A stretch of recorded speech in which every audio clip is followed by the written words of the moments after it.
And so, good day. Hello, everyone. Today, we will be talking about something that affects every athlete, both elite athletes, professional, and amateur. And sometimes, this topic is often overlooked. So, the powerful connection between exercise and mental health in sports. So, now we will talk about this, know how exercise can boost our mental well being, how athletes cope with pressure, and how sports culture can evolve to support mental health. So, let's first define this term. So, what is mental health? So, mental health is about the emotional, psychological, and social well being. It affects thinking, feeling, and acting, and it is vital for handling stress, relationship, and decision making. So, mental health is more than just the absence of mental illness. When we say mental health, this is not always about a person having a disease or a mental disorder. Is not always like that, but it is about how we think, how we feel, and how we handle stress. Now, for athletes, mental health is essential because it impacts their focus and their decision making, and of course, as well as their performance. So, for example, sa mga araw, no, mga araw ng San Vicente, araw ng sa mga barangay, no. So, uh, players or in basketball leagues, players who don't manage their emotions well may make rash decisions on the court, like especially when their game is crucial, they miss their shot, no, in the final moments of a game because no sometimes because they're mentally exhausted or distracted by off-court issues. So one example, no, take example Richie Rivero. So I think some of you may be familiar of Richie Rivero. So si Richie Rivero, naging classmate ko yan during my college days in LaSalle. Naging classmate ko siya in one of my major subjects of sports management. So again, Richie Rivero, he's a star basketball for now. Nana siya sa UP, Diliman, I think. And he is known for his talent in playing basketball. So, Richie faced constant media scrutiny and high expectations, no? So, kung ma-remember when we say Richie Rivero is that katong meme na kanang nag-pray siya sa likod to sa Ateneo Blue Eagles gym, and then na ay nag-interview siya, and then some things happen and then na-viral to siya. And then, other than that, no, daghan po dog expectations about sa iyaha, no? Especially after nakakontribute siya sa success, no, sa iyahang team throughout the season.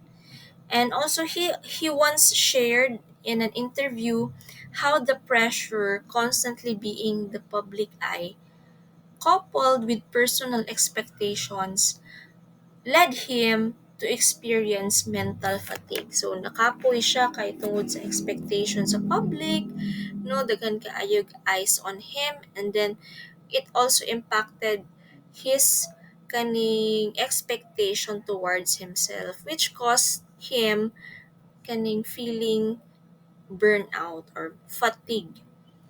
Now this highlights, based on his interview, how mental health can affect an athlete's performance, especially when external pressures become overwhelming. Also, athletes often face pressure from fans, especially katong mga athletes na mga well-known athletes. from big universities or from pro athletes, no? Mga televised na sports, no? They often face pressure from their fans, from the social media, and even from their family. So there's this tough it out mentality, but being vulnerable is not a weakness. Okay? So Filipino athletes often carry pressure not just from coaches and fans, but also from their family and community. The pressure to perform well in mga games, say for example, sa mga PBA games, UAAP, NCAA, unsa pa ba na ng mga games, can lead to mental strain, no, sa mga dagko na games, but not only limited with that, naputi mga games diri sa atong local, squaa, mas, parisaa, no, palarong pambansa. So those are examples of the competitions played here in our area. So another example, no, Manny Pacquiao. So siguro kilala niyo lahat si Manny Pacquiao. He is a legendary um, kaning Filipino boxer, no? So while he was preparing for his fight, no, he dealt with immense emotional pressure from the Filipino people. The expectation to win for his country often took a mental toll. 'Di ba? As kung ma-remember ninyo, kung katong mga times pa na nagadula si Manny Pacquiao, mingaw yun kayo ang dalan ana. Kay naa sila nagtapok sa TV. And sometimes ginahimo po na silang murag entertainment sa mga Filipino. O sige, asa ko kay Pacquiao ko. And then mga dagko nag mga pusta sometimes, 'di ba? If you can remember. That's why kani pud si Manny Pacquiao maka-feel og emotional pressure from the Filipino people na naay expectation from him to win, no? And yeah, no, he also used his faith, no, lahira po ni si Pacquiao in competing because gigamit niya ang faith kung asa na siya pinanghawakan, no. He used his faith and exercise to stay focused. Wala gid siya kaning patinag sa tao, sa expectation sa tao. And that reveals that even athletes at the top of their game need mental support, no, bisan unsa pa na ka taas na ilahang na-achieve, kailangan gihapon nila og mental support. That's why sometimes we have this thinking or natay kuan that mental health is often overlooked. Wala na nato kaayo ginatagaan importansya, but as stated earlier na even top athletes needs mental health support. So now let's talk about the mind-body connection. No, I think that na-mention na nako ni sa ato ang previous kaning lesson, no. I think natakal nako ni a bit that what our mind thinks will manifest sa ato ang body, sa ato ang actions. So, exercise plays a huge role in mental health by releasing mood-enhancing chemicals in the brain. So, kung unsa man atong ginahuna-huna, kung depressed ta, kung stressed ta, nag-release na ato ang body. So, there's something to do with our biological factors towards our kaning how we kaning react to that situation. So stress nag-release atong body og cortisol, which is a stress hormone. So kung nag-release siya, unsa may kaning reaction sa atong body kung stress ta? Manggawa sa atong pimples or unsa pa ba? So mag-manifest na kung unsa ato ang nasa mind, ato ang mental health, mag-manifest na sa ato ang physical body. Those we call that as somatic symptoms. Okay? So ayan. So Why is that important? So, simple activities. Ano na, mga simple na activities, not kanang dili, mga athletes lang ang makabuhat, like mag-jogging, no? Nasa inyong gawa, sa inyong balay, sa inyong gawa sa barangay, or kaning participate mo sa mga activities sa inyong kaning town, no? Unsa may mga activities sa inyong town, tug of war, unsa ba ng mga activities during fiestas, no? Which can help to improve how we feel, no? In fact, when Filipino athletes train in sports like arnis or kaning mga sa tawag ana kanang contact sports, 'di ba? They are not only improving their physical health but also they gain mental clarity and discipline, no? Kung kaning you're not just doing it for yourself but kanang naa kay makuha nga disiplina as well as mag-improve pud ang imong endurance no in doing that. Also, no, research shows that when we exercise, we reduce cortisol's level, which lowers stress and anxiety, keeping our minds sharp. So that is research based that the more we do physical activity, the lesser na mag-release atong body og cortisol. Okay? But because kung naatay ma-accomplish like mag-exercise, naatay mo ma-feel of a sense of accomplishment. Diba? Unsa may ma-release na neurotransmitters atong body.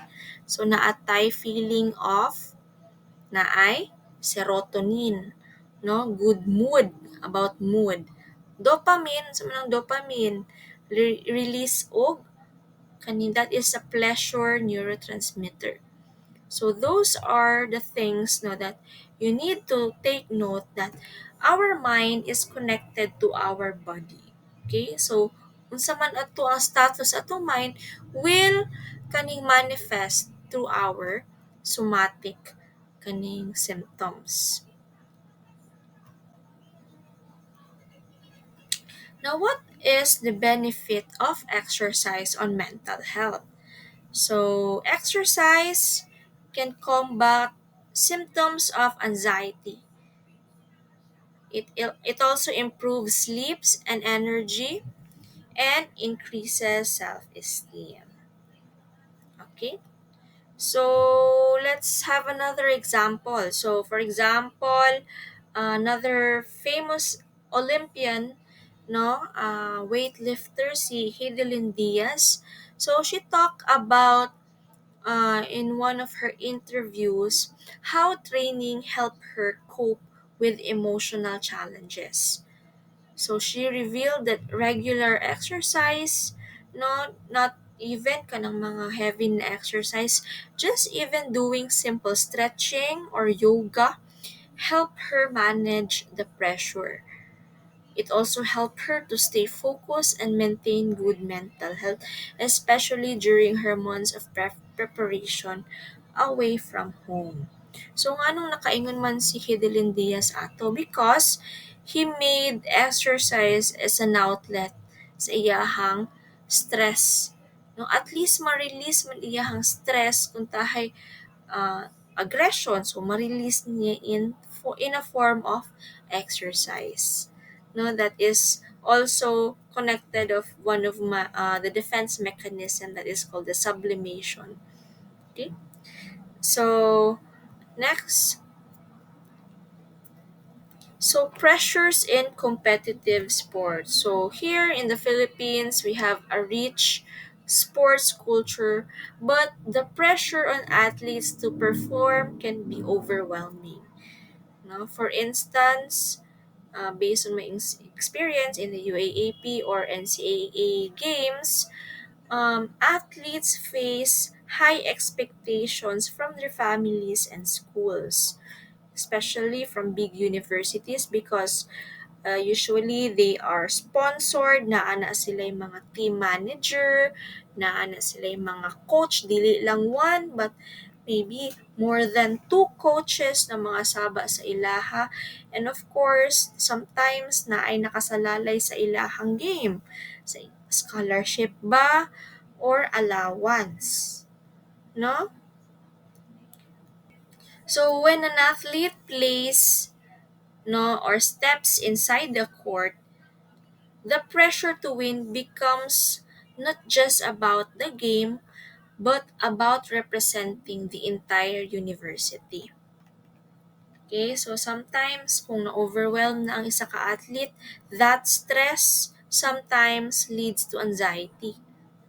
No? Say for example, Kiefer Ravena, a basketball player from Ateneo de Manila University.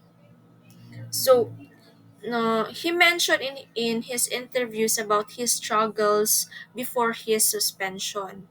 So, managing that stress requires discipline and sometimes seeking help from mental health professionals. So, sa mga big universities, naapod tayo ginatawag ng mga sports psychologists, especially mga national athletes. Naagyan na sila kaning, aside from kaning physical training, naapod sila mental training. Na sila mga sports psychologists. So now, mental health and injury. So, injury doesn't only affect an athlete physically. It's connected. No? Kung ma-injured ang isa ka athlete, sometimes thinking about the possibilities unsay makakos sa ilang injury may kanang affect their mental health. Sometimes kung na-injured siya, it can lead to depression. And sometimes kung mo gyud na ilahang kuan, ilahang source sa ilahang kuan, sometimes mawala ilahang loss or sense of identity. That's why injury and mental health is connected, no? So again, another famous athlete like sa FIBA, no, June Fajardo, if you're familiar with him. So he suffered multiple injuries in his career, and he spoke about his injury, not only him physically but mentally as well, na naka-apekto sa iyaha. So for him, according kay Fajardo, being away from the court during recovery led to feelings of isolation and frustration, na instead naa siya dito na makakontribute sa iyang team, naa siya nagtanaw sa TV. Yan. So his journey shows how sports injuries often come with emotional scars that need healing, and that's why mental health professionals must be part of the recovery process. So, burnout in athletes. So, burnout, what is burnout by the way? So, burnout is caused by overtraining and lack of rest. No, burnout ka nang murag wala na gani kanang naka-time lapse gani ang imuhang kinabuhi na pagmata sa buntag training, and then pagkagabi na kay mga task na need ni mo buhaton, your responsibilities, and then ayan siya, overtraining, then wala na kay pahulay, no? It will cause you emotional exhaustion and disinterest. No, sa sobraan nimo as a student, sige ra kag study, exhausted na kay ka emotionally, and sometimes kapuyon na, kawala na, kapoy na. Kung unsa na, bahala na unsay mahitabo, no? So how can you prevent it?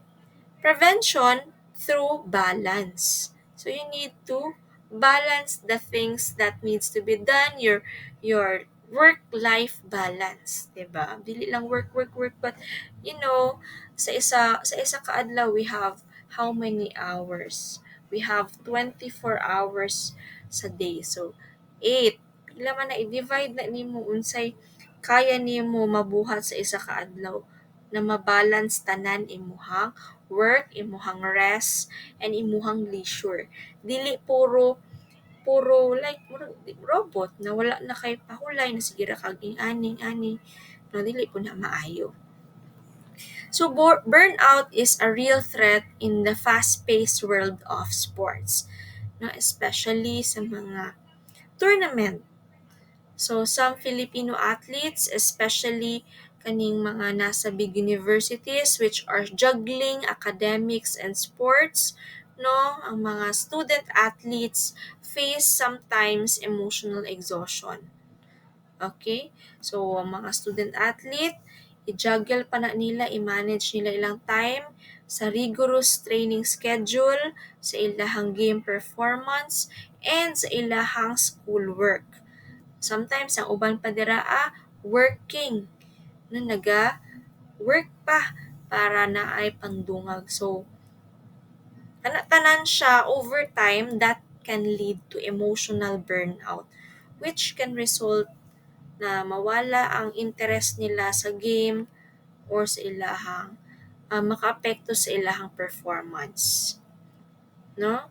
So take note that it is very important to balance rest and recovery.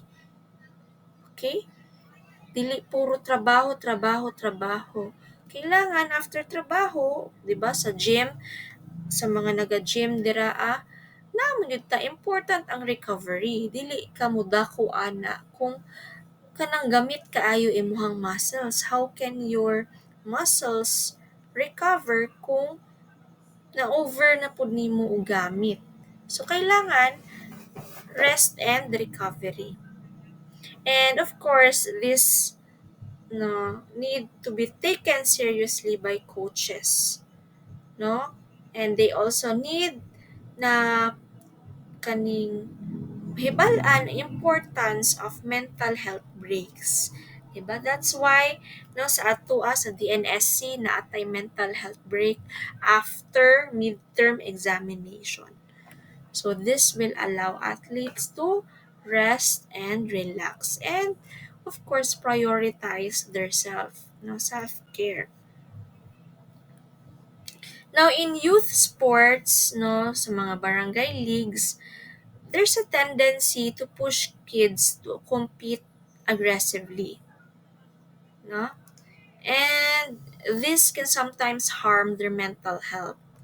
So in the Philippines, many young athletes start training early, like sa mga as early as I don't know, elementary, no? They start kanang joining camps, mga clinic, sports clinic, but this can cause them to burn out or lose their love for the sport. So, a positive approach by taking coaches no sa mga kanang program focuses on making the game fun, encouraging learning and growing rather than pressure to win. Okay?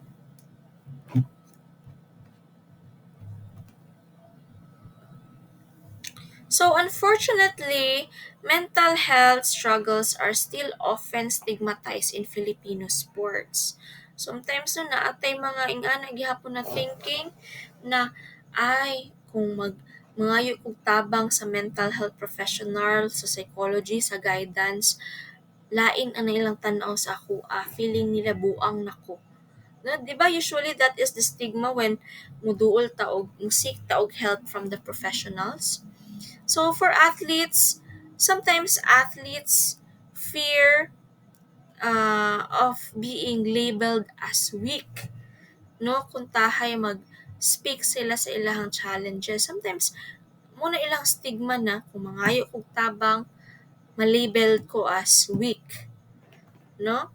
So, for example, again, no, sa isa ka kaning interview, si Michael, si Michael, si Jordan Clarkson, no, he spoke about growing up in the Philippines. No, na-observe niya that people did not talk about mental health. No?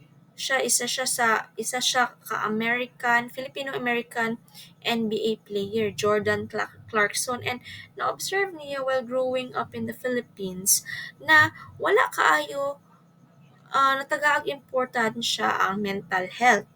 So in contrast, now by speaking out, he's helping change that mindset for the next generation. So nakaspread siya awareness, and it's important to create safe spaces in sports for athletes to seek help without judgment.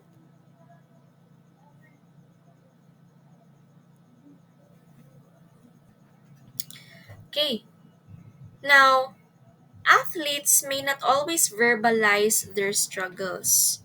So dili tanan ma-communicate ilahang problema. Dili po na sayo na i-communicate po na tanan. That's why it's important to watch for behavioral changes.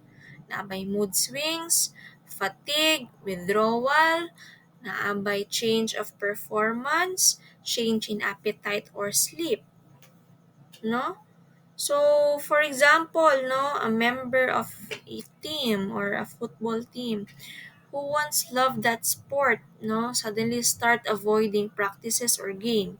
So, kung ikaw ang coach ana, then ing ana, wala na kayo siya nag-practice, nag-absent, so that could be a sign of emotional distress. So, that's why professionals, coaches, needs to recognize these signs early. No, as these athletes could be silently struggling with anxiety or depression.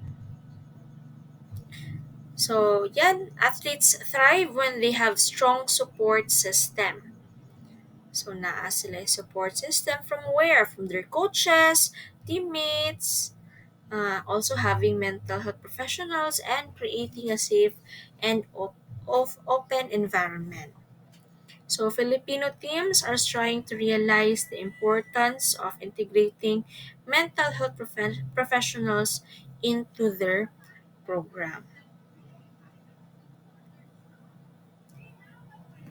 Now, dito na papasok ang role of sports psychologists. So, sports psychologists are becoming more recognized here in the Philippines. Compared back then, no, dili kay ta open sa mental health, no, sa psychologist, because once na mingon tayo nakipag-story man na siya, nag-consult na siya psychologist, buang na siya, no? But now it is becoming more recognized in the Philippines, not only psychologists but sports psychologists. Okay? So, for example, sa LaSalle team, the LSU na volleyball team. So, we have ang coach nila si Coach Ramil De Jesus. So, he emphasized na how mental health strategies are as important as physical training. So, these professionals, especially una yun na sa leader no, sa sport, which is the coach, teach athletes how to manage stress, how to focus under pressure, and how to maintain resilience after setbacks. Because not all the time daog, not all the time win. So, there should be kaning a plan on how to maintain resilience after setbacks. So, what are these tools, no, to maintain kaning resilience? So, we have mindfulness and meditation, journaling and reflection, and we have breathing techniques. Okay?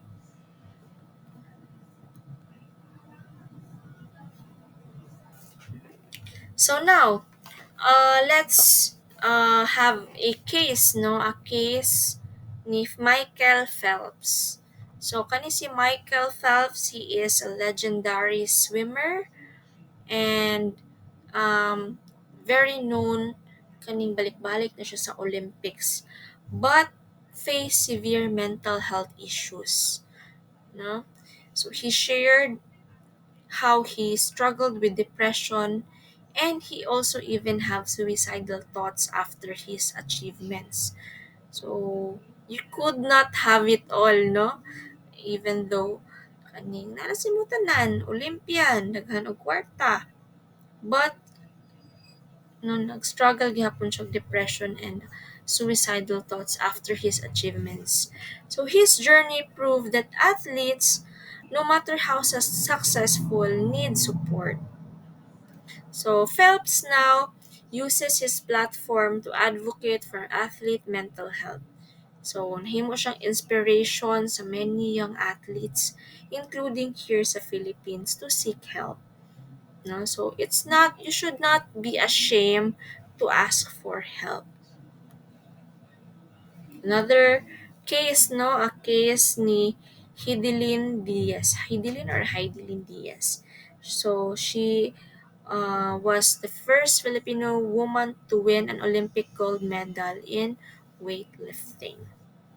No? So, his journey to the Olympic was filled with physical and emotional challenges. So, training abroad for the 2020 Tokyo Olympics, she faced isolation, no, faced loneliness and the immense pressure of representing the Philippines. So Heidelin Diaz also openly shared her struggles with mental health, including feelings of self-doubt and anxiety, which were amplified by her long separation from her family and high expectation placed on her. So daghan day kay siya kaning battles na face. So her decision to talk about her mental health openly was very helpful, especially here in the Philippines, in our culture where athletes are often expected to stay strong and silent. Kasi nga, if we ask some help, we will be sometimes labeled as weak. So, Heidelин's vulnerability inspired many Filipino athletes to recognize the importance of mental wellness alongside physical training. And also, with that, she has become a powerful role model demonstrating that mental health struggles do not diminish one's strength but part of the journey to success. Okay? So, uh, now, exercise not only helps in our not only benefits at us but also um, helps us in recovery, no, especially for athletes facing emotional or psychological problems. No program in the Philippines, no, like those used in rehabilitation centers for drug recovery, also includes physical activities, no, such as yoga or any activities, basketball, to help heal the body and mind together. No, sometimes kaning ang mga athletes, no, they cross train because it helps our body to recover na dili lang puro murag strict na training but naay leisure, no. So sometimes ang mga racket sports like badminton, mag cross training sa table tennis or vice versa, no. So that will be a form of leisure, and it's proven that movement, any physical activity boosts our mood and help people reconnect with their bodies and self-worth. Because while after we exercise, nag-release the neurotransmitter that will improve our mood, which is again serotonin. So now, with that, teams should integrate mental health just as they would physically train sa ilahang sport. Okay? That's why it is important to prioritize mental wellness and programs.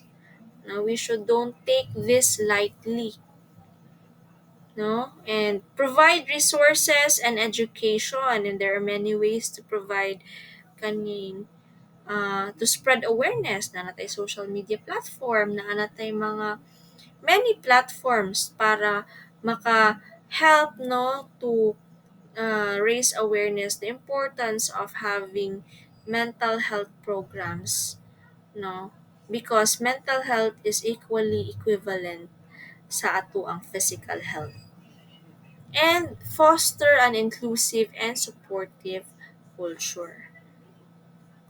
So in conclusion, no, exercise is essential not only for physical health but also for mental resilience. But it is vital to recognize that mental health needs to be cared for just like physical fitness. So here, athletes can achieve greatness when their minds and body are in balance. So let's train the mind like we train the body. So that is the mind body connection.